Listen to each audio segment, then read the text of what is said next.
पहलगाम हमले में तीनों आतंकी मारे गए हैं। पहलगाम हमले के अमित शाह गृह मंत्री जो हैं उन्होंने इसकी पुष्टि की है। आतंकवादी सुलेमान फैजल जिब्रान मारे गए हैं।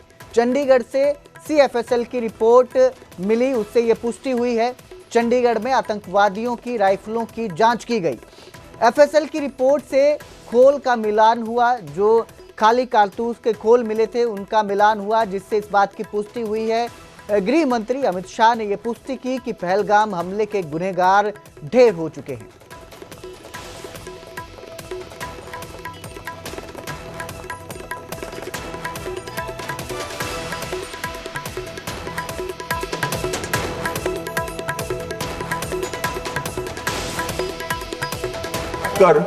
कल जो ऑपरेशन हुआ, इसमें हमारे निर्दोष नागरिकों को मारने वाले तीनों आतंकी मौत के घाट उतार दिए।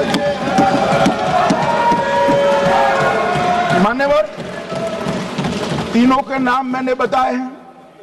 सुलेमान उर्फे फैजल जट, अफगान और जिब्रान।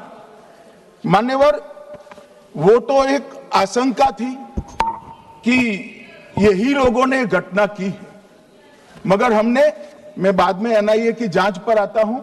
NIA ने पहले से ही इनको, जिन्होंने आसरा लिया था, वो लोगों को गिरफ्तार कर रखा था। उनको खाना पहुंचाने वाले लोगों को अपने कब्जे में रखा था। तो जब आतंकवादियों के शव श्रीनगर आए, इनसे पहचान कराई गई। 4 लोगों ने पहचान लिया, यही 3 लोग थे जिन्होंने पहलगाम में आतंकी घटना को।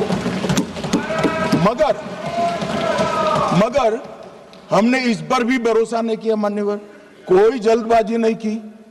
हमने जो आतंकी घटना स्थान से कारतूस मिले थे, वो कारतूस का FSL रिपोर्ट पहले से करा कर रखा था और चंडीगढ़ सेंट्रल FSL के अंदर बैलिस्टिक रिपोर्ट के आधार पर उनका रिपोर्ट तैयार था। जब ये कल आतंकवादी मारे गए, इनकी 3 राइफलें पकड़ी गई। एक M9 अमेरिकन राइफल थी और 2 AK-47 राइफल थी। जो कारतूस मिले थे वो भी M9 और AK-47 के भी थे, मगर हमने इससे भी संतोष नहीं माना। ये राइफलों को एक विशिष्ट विमान के द्वारा कल रात को 12 बजे चंडीगढ़ पहुंचा गया और पूरी रात फायरिंग कर इसके भी खाली खोखे जनरेट किए गए। 2 खोखे का मिलान किया गया, राइफल की नाली और निकले हुए खोखों का भी मिलान हो गया। तब ये तय हो गया कि इन्हीं 3 राइफलों से हमारे निर्दोष नागरिक मारे गए।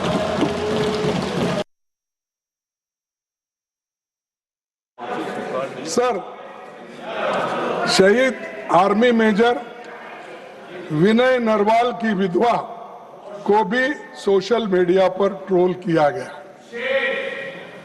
और हमारे विदेश सचिव यहीं बैठे थे, वो भी अब पैसे की बात कर रहे।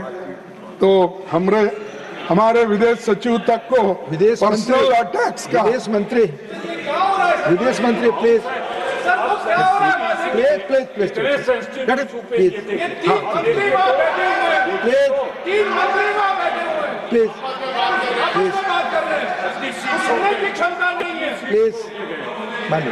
सर, हमारे विदेश सचिव तक को पर्सनल अटैक्स का निशाना बनाया गया। मैं पूछता हूं, इन शर्मनाक बयानों पर बीजेपी सरकार ने क्या कार्रवाई की और क्या एक्शन आपने लिया, ये यहाँ पर आपने नहीं बताया। देशभक्ति पर बड़ी बड़ी बातें करने में मोदी जी का कोई जोड़ नहीं है, कोई मुकाबला नहीं कर सकता। तो इतना बड़े बड़े बातें वो करते हैं। मंत्री बैठ के क्या कर रहे हैं सर? आप बैठ जाए, आप बैठ के शांति हो जाएगी। जयराम जी आप बैठे और शांति को सुन रहे। प्लीज सर, आप सदन डिस्टर्ब कर रहे हैं। Please finance minister wants to tell something. Sir, आप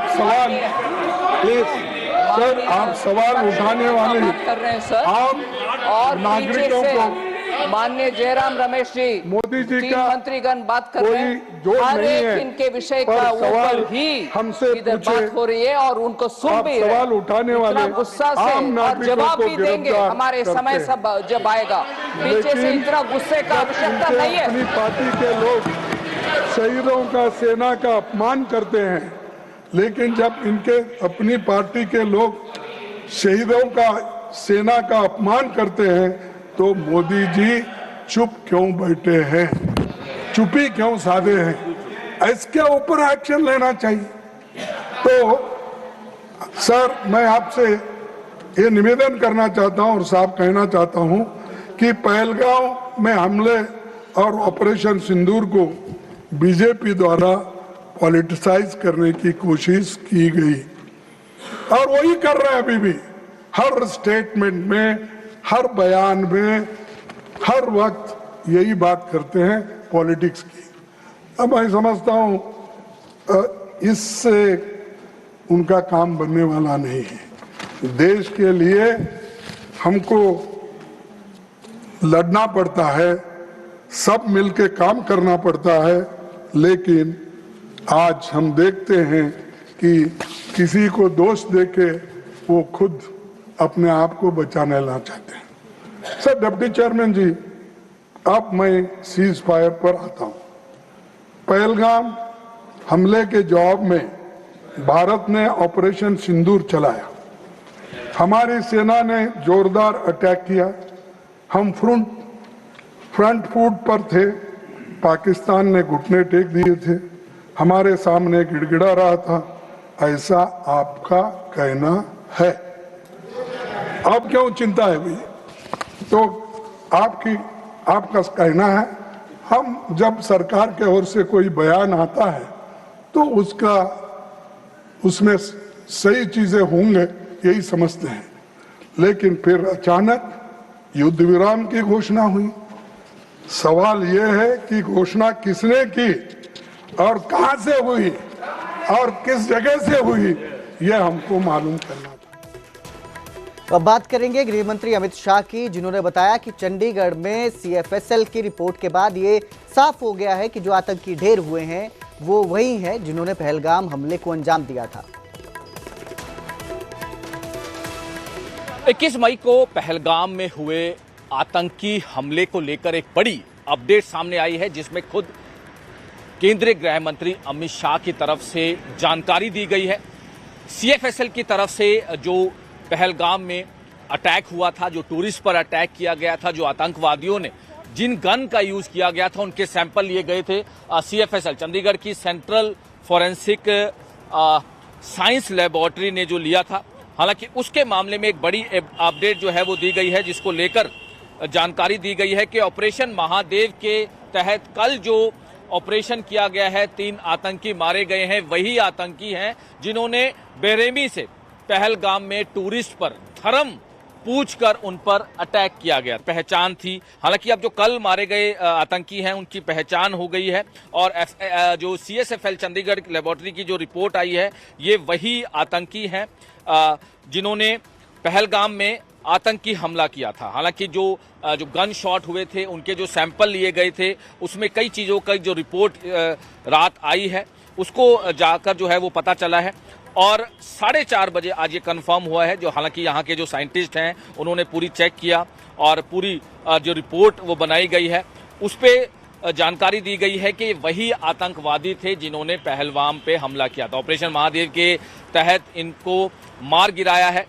जो वेपन्स यूज किए गए थे, जिनसे लगातार ताबड़तोड़ फायरिंग की गई थी, ये वही वेपन्स हैं जिसके इस्तेमाल किया गया था और उस समय हमला किया गया था। और कल जब वो मारे गए हैं ऑपरेशन महादेव के तहत, उनके पास वो गन रिकवर की गई है और उनकी जो सैंपल लिए गए थे CFSL की तरफ से, उसकी रिपोर्ट जो है वो आ गई है और इससे पुष्टि जो है वो की गई है कि वही गन्स थी, ये वही शॉट्स थे, ये वही बुलेट्स थे जिनके जो सैंपल्स लिए गए हैं और ये वही उसके साथ मैच किए गए हैं। तो कह सकते हैं कि एक बड़ी अपडेट। और चंडीगढ़ की CFSL, क्योंकि चंडीगढ़ में CFSL के जो हम जहाँ पर मौजूद हैं, यहाँ पर हेड ऑफिस है और यहाँ पर जो बड़े साइंटिस्ट हैं, लेबोरेटरीज हैं, उसकी तरफ से जो है इसकी पहचान की गई है। चंडीगढ़ से कैमरामैन अमनदीप सिंह के साथ मनोज राठी, न्यूज़ 18।